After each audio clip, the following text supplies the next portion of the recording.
Muy buenas tardes a todos. En nombre de María Clara Jaramillo, que nos acompaña desde Colombia, y en nombre propio, Ana Margarita, desde Costa Rica, le damos la cordial bienvenida a este conversatorio que se llama Diálogo, Poder y Acuerdos, Garantía de Derechos Humanos. Realmente nos encontramos en un lugar privilegiado dentro de esta agenda del Congreso Americano de Mediación, porque estamos llegando casi al final y tenemos un panel de lujo. Tengo que pedirles disculpas primero por el retraso que hemos tenido, que se debe a cuestiones de naturaleza técnica. Como ustedes saben, todos expertos en manejo de conflictos, debemos de mantener la tranquilidad también y agradecemos su espera. Eh, el panel de hoy es un panel de lujo. Realmente tenemos a Grace Fernández en este momento con la quien vamos a empezar, y esperaríamos que en el transcurso de la tarde se nos unan Rafael Ángel Delgado y Matías Vallejos. Grace, ella nos acompaña desde México, Coahuila, y es una líder altamente reconocida en el tema de desaparición forzada. Tristemente ha sido su familia víctima de este tipo de situaciones y ella ha encarado con muchísima entereza este tema y ha participado en infinidad de proyectos y situaciones y mesas de diálogo para negociar y para obtener importantes resultados allá en México. Matías nos va a acompañar desde Santiago de Chile. Él es director ejecutivo de la Fundación Ojos de Chile y trabaja muy directamente con las víctimas de trauma ocular o la violencia estatal. Rafael, por otro lado, él es indígena vivrí y se encuentra en una región indígena, Huetar, quizás por eso la dificultad con la conexión, pero esperemos que que nos integre. Y con ellos tres vamos a trabajar estos temas desde su experiencia, desde su conocimiento, desde sus dificultades, sus desafíos, sus propias técnicas y todo lo que han tenido que hacer de frente para poder encontrar una garantía de derechos humanos a través de los métodos de resolución alterna de conflictos. El diálogo, el poder y los acuerdos es el tema de esta tarde y estamos muy complacidos de que ustedes estén con nosotros. Así como parafraseando la parábola de las lámparas, una lámpara no se coloca en la parte de abajo de un mueble, sino que se pone en lo más alto. Esta tarde contaremos con 3 lámparas que nos van a brindar toda su experiencia en estas áreas y sobre todo su contribución. Sin más, voy a dejarlos con Grace, que sería la persona con quien vamos a iniciar el conversatorio, esperando que Matías y Rafael se nos integren próximamente. Y quisiera, Grace, tú nos hables de esa maravillosa experiencia que posiblemente pues dura, dolorosa, difícil, pero que has recorrido un enorme camino de aprendizaje. ¿Qué nos puedes compartir sobre ti? Hola, buenas tardes a todos quienes acompañan el día de hoy. ¿Sí me...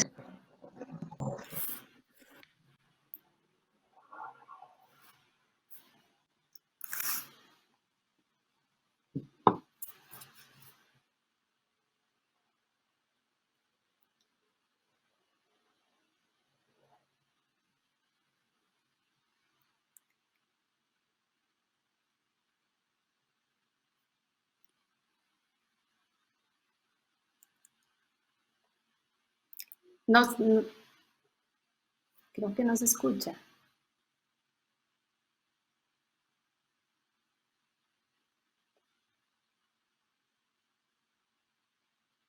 Tal vez al equipo Eduardo, técnico, si nos ayuda. se desconectó Grace, Eduardo. De pronto, ¿sabes qué, Anita? Podrías darle la palabra a Matías, que ya está adentro. Matías, no te miramos, pero si te escuchamos, entonces tal vez puedes intervenir porque el audio con Grace se nos perdió. A ver si nos cuentas un poco. Bueno, ¿me escuchan bien? Sí te escuchamos. No te miramos, pero te escuchamos. Así que adelante. Perfecto. Mucho mejor si no me ven. No hay problema. Okay.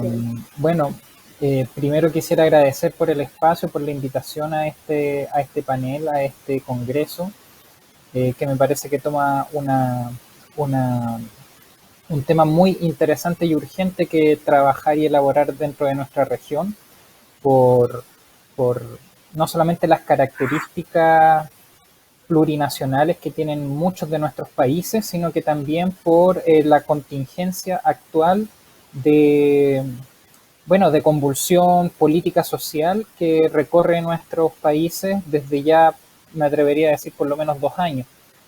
Eh, Mi nombre es Matías Vallejo, yo soy cientista político, soy director ejecutivo de la Fundación Los Ojos de Chile, que desde el denominado estallido social chileno asiste a las víctimas de trauma ocular por violencia estatal en Chile y también trabajamos una línea de incidencia nacional e internacional para que no solamente en Chile, sino que en ningún otro lugar del mundo vuelva a repetirse la tragedia de traumas oculares producto del actuar estatal en el control del orden público y de multitudes.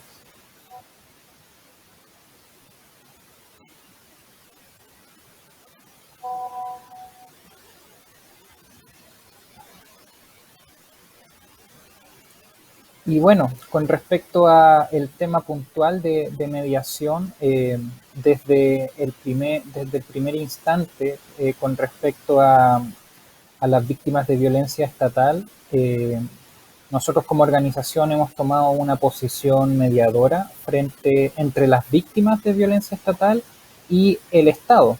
Y esto tiene que ver con respecto a que las personas que son vulneradas en sus derechos humanos tienen justificada desconfianza generalizada hacia el Estado y todas sus instituciones. Entonces, parte de nuestra labor es poder ser un bálsamo en la reconstrucción de esa relación entre ciudadanía y las instituciones del Estado, ya que es importante hacer la distinción entre instituciones que puedan ser parte activa en las vulneraciones y otras instituciones que están a la total disposición de la reparación integral de las personas que han sido lesionadas.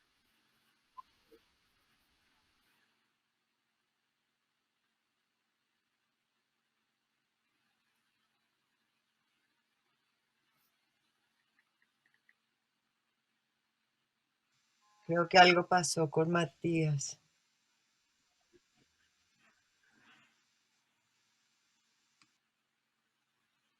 Sí, creo que su internet le está haciendo una mala jugada. Jugada. Y ya te recuperamos, Grace. Por eso lo digo, me pasó igual. Sí. Ok. No sé si seguimos con Grace, tal vez, porque Sí, yo creo. efectivamente Matías creo que lo perdimos. Bueno, por sí es un conversatorio. Entonces, antes de que ingrese Grace, pues, y agradecerles a todos ustedes estar conectados con nosotros, con estos 3 referentes espectaculares que tenemos esta tarde, invitarlos a que si tienen alguna pregunta o algún comentario, lo puedan poner por el chat. Eso sí quisiéramos que si es una pregunta, pongan pregunta 2 puntos y hacen su pregunta. Y si es un comentario, pues entonces que indiquen comentario y entonces lo planteen. Y Grace, entonces, si puedes retomar un poquito. Claro, gracias. Yo soy Grace Fernández, yo soy hermana de Dan Jeremel Fernández, desaparecido forzado en diciembre del 2008 en Coahuila, México, por elementos del ejército mexicano que en un contexto de violencia generalizada en esos momentos en Coahuila, en donde el crimen organizado de la mano de elementos del ejército, pero de otras fuerzas del Estado de los 3 niveles de gobierno, se dedicaban a delinquir, ¿no? Era sobre todo la línea, el comercio de estupefacientes y el tráfico de armas y pues mucha sociedad civil fue desaparecida en una estrategia de terror hacia la propia sociedad y en demostración del poderío de lo que es el crimen organizado frente a lo que en aquel entonces el presidente Calderón convocó como una guerra contra el narcotráfico. En ese marco, en aquellos años, mi familia empezó la búsqueda de mi hermano y se empezaron a formar colectivos en diferentes regiones y estados de la República Mexicana, y esto con la intención de unir la fuerza de las familias para hacer una exigencia mayor de lo que tendría que haber sido la responsabilidad del Estado de buscar a las personas, porque el Estado se dedicaba más a decir que eran criminales y que en algo andaban mal y que no se merecían ser buscados. Entonces, eh, como familiares de personas que son amadas, empezamos a exigir, pero al ver que solas no éramos escuchadas, nos empezamos a agrupar. Entonces, digamos que ahí es donde empieza nuestro caminar en los derechos humanos y nuestra experiencia en lo que es la incidencia o la negociación con los agentes del Estado.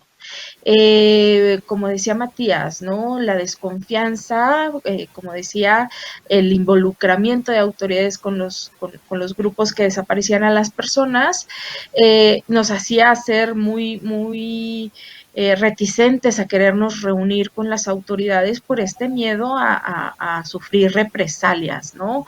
Y ahí es en donde pues empezamos a hacer los primeros pasos de una mediación, primero entre nosotros mismos, de vamos y cerramos calles y no nos levantamos hasta que nos traigan a todos nuestros desaparecidos, o nos levantamos, pero nos vamos a mesas de trabajo en donde nos digan cuál es el plan de búsqueda, qué van a hacer, cómo van a perseguir a los delincuentes, pero además a buscar a las personas desaparecidas, ¿no? El cómo empezar a negociar, a dialogar con las autoridades desde el digno reclamo, pero sin perder de vista el objetivo principal, que es tener una respuesta, ¿no? Entonces tenía que ser un reclamo bien estructurado, organizado, pero también respetuoso para que no nos cerraran las puertas, ¿no? Entonces, creo que eso es una de las cosas más difíciles o una de las partes en las que, digamos, la experiencia de mediación de las familias interviene, ¿no? Una es la mediación con el propio colectivo, del nivel de reclamo que tienes que utilizar en determinados momentos de la exigencia, pero también la mediación con las autoridades sobre todo en el enfoque de los acuerdos, ¿no? Que normalmente son utilizados como moneda de cambio para decir, los estoy atendiendo, miren, yo soy defensor y garantista de las personas, cuando en realidad pues quizás te dan una ley, pero no te dan más que la fotografía de la promulgación de la ley, y es algo que se queda en el papel, ¿no? Entonces, sí es un trabajo fuerte y constante de diálogo y pues tanto con las autoridades como al interior de los propios colectivos.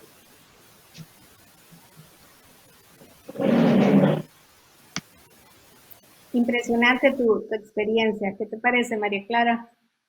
Impresionantes las experiencias de los dos. Yo creo que le podíamos dar la palabra un poco a Matías para que nos termine su relato. Realmente, ¡ay, Rafael, bienvenido! Llegó Qué gusto, Rafael. Rafael. ¿Nos escuchas? Hemos tenido problemas técnicos, pero por eso iniciamos un poquitito antes.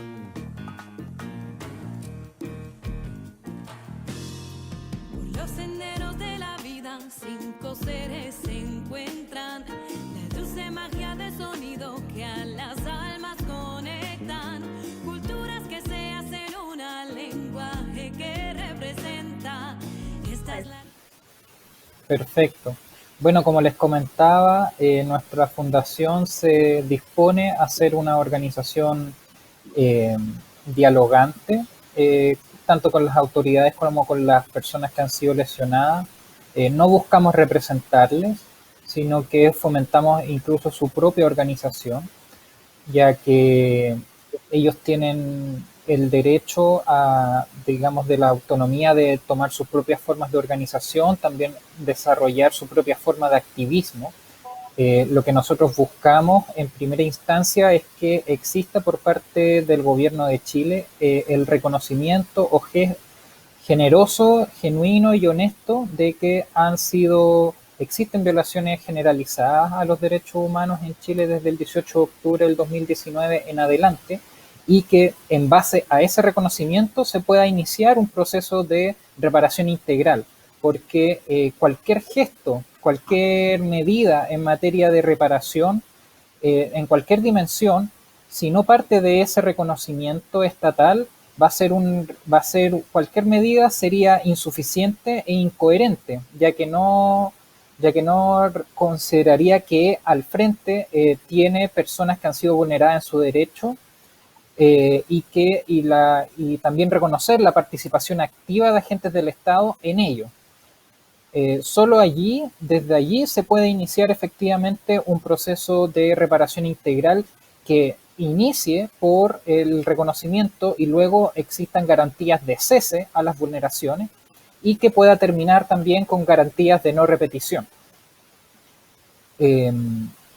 En Chile en particular, las protestas que han surgido desde octubre del 2019 rápidamente convergieron en la necesidad de un cambio constitucional. El malestar social generalizado en Chile rápidamente fue canalizado de esa forma, lo que a mi parecer fue muy oportuno, ya que de cierta medida el denominado estallido social que ha ocurrido en nuestros países de Latinoamérica, tanto por ejemplo en Chile como en Colombia, a mi parecer es una caricatura de las causas que ha llevado a la motivación de, digamos, la protesta social como un fenómeno generalizado en los países, y se queda solamente con el primerísimo primer plano, digamos, de las causas gatillantes, ¿no? Que podrían ser, por ejemplo, en el caso de Chile, el aumento de 30 pesos chilenos, que es algo así como 0,1 dólar en el precio de el transporte en metro, y por ejemplo en el caso de Colombia una propuesta de reforma tributaria, pero sin el reconocimiento de que hay causas históricas de exclusión a distintos sujetas y sujetos en los países de los asuntos públicos, ¿no? Principalmente en mi país, eh, eran motivadas también las protestas principalmente, no solamente por medidas, por ejemplo, de cambiar asuntos en materia de políticas públicas, sino que también un reconocimiento, por ejemplo, constitucional a la plurinacionalidad y a la pluricultura que existe en Chile. Eh, y también digamos, la ansia de la ciudadanía de ser protagonistas en su propio destino, ¿no? En ser protagonistas en la propia construcción del país y sus políticas.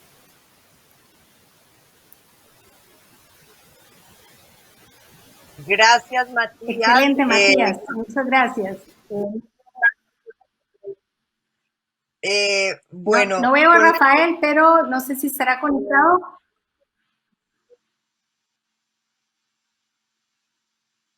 Francisco, ¿tú ves a Rafael? No, no, me dicen en la técnica que no está conectado, Ana Margarita. Bueno, yo escuchando los testimonios de ustedes, quisiera resaltar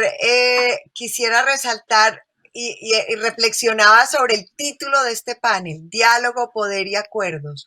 La verdad, ustedes son de admirar porque así se construye, así se logra el cambio social, se logra con un empoderamiento, se logra con decir no más, se logra con decir ya basta, Y luego viene todo un proceso de poder, diálogo y acuerdos. Yo diría que primero es el poder, primero es tomar esa fuerza y poder levantarse y empoderarse. Aquí quiero pasarle entonces la palabra a Ana Margarita como para hacer unas reflexiones finales con ustedes, porque nos dijeron que se nos fue el tiempo con los problemas técnicos. Esto es muy triste, porque este es el panel más hermoso. Efectivamente, pero bueno, lo importante es la experiencia que hay detrás y sobre todo la reflexión que ustedes han hecho en torno a esta temática tan importante que no necesariamente lleva un orden como lo hemos nosotros, pero ustedes lo han experimentado en carne propia. ¿Qué sería la reflexión que ustedes pueden hacer con respecto a el poder? ¿Cómo hacen para empoderarse? ¿Cómo hacen para obtener resultados? ¿Es realmente el diálogo un fin en sí mismo o es solamente un procedimiento para llegar a un acuerdo? Y en los casos en los que han llegado a acuerdos, ¿cuáles son las lecciones aprendidas? Cuéntenos un poquito su reflexión, su experiencia y sus conclusiones sobre estos temas. Grace. Oh, ahí está Rafael. No sé si Rafael nos escucha para que nos hagas una reflexión y nos cuentes brevemente. Creo que se volvió a desconectar. O creo que solo lo miramos a Rafael. Entonces, Grace, Matías. Sí, gracias. Pues mira, No sé si yo creo que para poder empoderar a quienes se llama el actor legítimo, en este caso las víctimas, personalmente te puedo decir, entre más conocimiento tengamos de que es un derecho y cuáles son nuestros derechos, es más fácil poder exigirlos y defenderlos, ¿no? En ese sentido, creo que las víctimas, en el caso mexicano, hemos recibido ese apoyo, sobre todo de las organizaciones, porque si bien ellas son las que tienen el conocimiento y la experiencia de las luchas sociales, quien es la fuerza, el motor, el impulso, pues son las víctimas, ¿no? Entonces, las autoridades siempre van a ir por el lado de no querer aceptar la responsabilidad sobre la garantía de los derechos. Entonces, en medida de que las familias y las víctimas entendamos lo que significa un derecho, y que lo apropiemos, podemos exigirlo. Nosotros en México tenemos desde el movimiento y desde Búscame una premisa que es, si vas a construir algo, hablándole al Estado, ¿no? Que va a ser para mí, pero no lo construyes conmigo, de la mano mía, entonces no va a ser para mí. Entonces, digamos que eso es sobre lo que se tiene que construir. Le ponía yo un ejemplo a un funcionario. Si yo le digo ahorita, tengo hambre y usted me trae una vaca, ¿de qué me sirve a mí la vaca viva? Si yo nada más quiero que me dé 5 minutos para cruzarme al súper y comprar una bolsa de papas. Me tiene que escuchar para saber cuáles son mis necesidades de verdad, de justicia, de atención integral y sobre todo de este concepto tan difícil y tan amplio y tan específico como es la reparación integral, porque una reparación es individual. Tú no puedes poner en un saco estándar a todas las personas porque cada una tiene una afectación diferente en lo económico, en lo social, en lo físico, en lo laboral, y entonces tienes que hacer algo específico para cada quien. ¿Y cómo lo vas a lograr? Pues atendiendo las necesidades, primero escuchando, ¿no? De ahí la importancia de la herramienta del diálogo.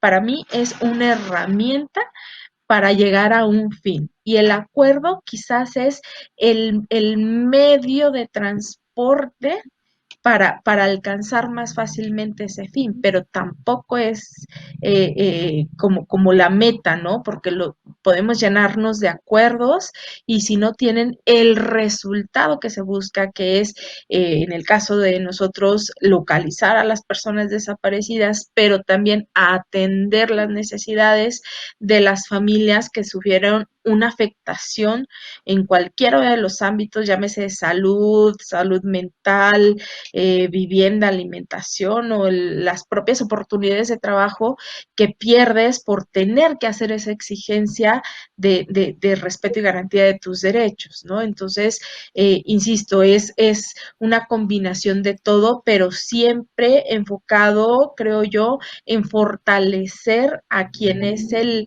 legítimo, vamos, quien tiene el derecho, ¿no? Quien está en esta lucha. Lo dejaría por ahí. Gracias. Muchas gracias, Grace. Matías, ¿cuál sería tu reflexión? Bueno, yo coincido también con Grace. El primer paso para empoderarse, para colectivamente y también de forma individual, es el conocimiento efectivamente de nuestros derechos y las formas en las cuales también están consagrados la exigencia de los mismos, por ejemplo, ¿no? Hemos visto en nuestro continente cómo a través de la protesta social en el último tiempo se ha hecho una exigencia tanto individual como colectiva de nuestros derechos, pero también es importante el conocimiento de formas institucionalizadas de también exigencias. Esto quiere decir, tenemos derecho, por ejemplo, a participar de los asuntos públicos, tenemos derecho también a poder, en muchos países, incluso generar juicios hacia nuestras autoridades, hacia nuestras políticas y nuestros políticos en forma de representantes, ¿no? Y también es importante hablar con respecto al rol de la democracia y de la votación en particular. Esa también es una herramienta que toda la ciudadanía de la región puede utilizar para exigir, en el fondo, cambios en el tipo de gobernanza, cambios en nuestras políticas públicas, etc. Entonces, para empoderar, yo creo que primero conocimiento, luego reflexión y por sobre todo organización. Cuando nos organizamos, cuando sumamos nuestras individualidades, podemos generar y hacer sinergia de nuestras exigencias individuales hacia proyectos colectivos. Y eso es lo más interesante porque al poder propiamente tal no le importa satisfacer nuestras necesidades individuales. No tienen ningún apremio en hacerlo, ¿no? Sino que solamente cuando somos muchas y cuando somos muchos son efectivamente las exigencias y las denuncias que van a trámite, por así llamarlo, de nuestros aparatos estatales. Al poder también quisiera hacer una reflexión al respecto. Al poder no le gusta dialogar, solo le gusta anunciar, ¿no? En el rol de jerarquía con respecto a la gobernanza de quienes dice representar, ¿no? A quienes nosotros les delegamos nuestra representación política, a ellos les gusta anunciar. ¿Por qué les incomoda dialogar? Porque el diálogo significa el reconocimiento del otro como un igual, como una otredad validada para expresar y también para exigir, para proponer y también para comprometerse. Y eso al poder obviamente lo incomoda porque tiene que desvestirse de su jerarquía, tiene que bajar, por así llamarlo, a el terreno, digamos, de los simples y las simples mortales digamos, a asumir una situación de igualdad, ¿no? También quisiera distinguir entre lo que significa el diálogo, lo que significan los acuerdos y la mediación. Yo considero que el diálogo, es decir, sentarnos a conversar, digamos, tiene como primer objetivo el reconocimiento de una otredad válida, ¿no? Y luego de allí podemos encaminarnos a las negociaciones o los acuerdos, ¿no? Cuando no es posible el diálogo, es necesaria la mediación, que quiere decir que existe una tercera parte que es validada por ambos por ambos actores o actrices o múltiples actores y actrices que sirve de garante de la conversación en términos de que puedan manifestar sus distintas posiciones y el actor mediador, digamos, es un garante de ese proceso, de esa conversación, de esa reunión y de la expresión pacífica, digamos, de los intereses y las propuestas de lo que podría ser multilateral. Y es importante también que el rol del mediador también vaya hacia generar la autonomía en los distintos actores para que puedan ellos mismos validar un espacio de diálogo que pueda llevar a llevar o evolucionar hacia un estado de acuerdos o negociación, porque al final los acuerdos y la negociación tiene que ver con asumir compromisos de parte y parte, porque la verdad es que en una negociación, digamos, es un intercambio, no es como ninguna parte solamente puede ceder, ninguna parte solamente puede exigir, sino que hay que poder converger y llegar a un punto medio en el cual pueda satisfacer a todas las partes. También quisiera ahondar un poco con respecto a la incomodidad del poder con respecto al diálogo, porque una vez que el poder se desviste, digamos, de su autoridad y se plantea como un igual frente a los otros actores y actrices, ese es un momento de reconocimiento que el gobierno o el Estado nunca lo va a decir explícitamente, ¿no? Pero eso, solamente ese gesto de negociar, de dialogar, es ya digamos, eso es ya una ganancia, digamos, por parte de los actores que anteriormente no estaban en la posición de dialogar o de negociar.